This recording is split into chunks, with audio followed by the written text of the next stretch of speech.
L'économie de la Russie va renouer avec la croissance l'année prochaine, mais cette croissance sera probablement très lente. Alex Nice, The Economist Intelligence Unit. Le Premier ministre russe prévoit un rythme de croissance modeste au début de 2017. Selon lui, le taux d'inflation de 2016 est susceptible d'atteindre son plus bas niveau de l'histoire récente du pays. En revanche, il a ajouté que les tendances négatives observées dans l'économie du pays au cours des 2-3 dernières années pourraient s'inverser d'ici la fin de l'année. Partagez-vous cet avis ? Chez The Economist Intelligence Unit, nous sommes d'accord avec les prévisions du Premier ministre concernant le fait que le pays devrait renouer avec la croissance l'année prochaine. Le contexte actuel laisse envisager une croissance assez lente, à un rythme inférieur à 1%. Dans une certaine mesure, il est vrai que certaines tendances négatives qui ont persisté ces dernières années devraient commencer à s'estomper. En l'occurrence, le déclin des prix du pétrole, qui a abouti à une forte dépréciation du rouble, a provoqué une accélération marquée de l'inflation en 2014-2015. Cependant, à l'heure actuelle, vu la faiblesse de la demande et le fait que la politique monétaire demeure serrée, le taux d'inflation commence à se normaliser. En outre, les prêts bancaires commencent également à montrer des signes de reprise. Pour ce qui est du secteur des ventes au détail, il convient de noter que la confiance des consommateurs demeure assez basse. La situation du secteur manufacturier reste très difficile.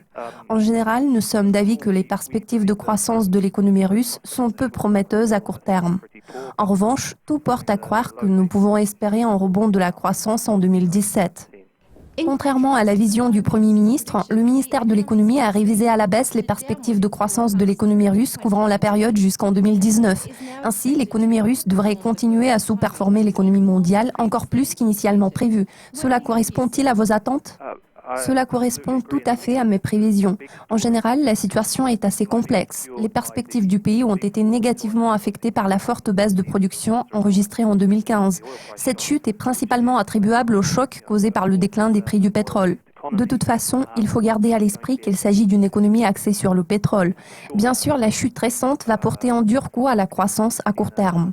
De toute évidence, ce facteur s'est déjà traduit par un ralentissement marqué du taux de croissance potentiel de l'économie russe. Cela est également attribuable aux problèmes structurels du pays, tels que le manque de réformes, l'absence de concurrence, le rôle grandissant de l'État et bien sûr le risque politique. Tous les facteurs susmentionnés représentent un sérieux frein à l'investissement. C'est pour cette raison que nous sommes d'avis que le taux de croissance ne pourra pas dépasser la barre des 2% en comparaison annuelle à moyen terme. Cela signifie à son tour que la part de l'économie russe dans le PIB mondial pourrait baisser. Les fonds d'investissement spéculatifs américains continuent à tabler sur un raffermissement du rouble, ce qui implique leur confiance dans le fait que la monnaie russe sera en mesure de prolonger ses gains récents.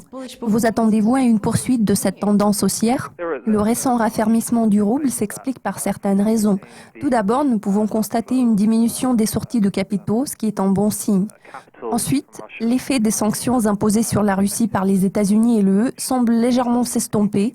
Je parle notamment de l'amélioration de la situation des sociétés qui ont été particulièrement touchées par ces sanctions. Nous constatons une accélération des prêts et des entrées de capitaux dans le secteur privé. Enfin, nous prévoyons une hausse des prix du pétrole au 4e trimestre de cette année et au cours de l'année prochaine, ce qui devrait exercer une pression haussière sur le rouble russe par rapport au dollar américain. Merci de votre participation, Alex. Cela conclut notre aperçu de l'économie russe. Restez à l'affût de nos mises à jour. À la prochaine.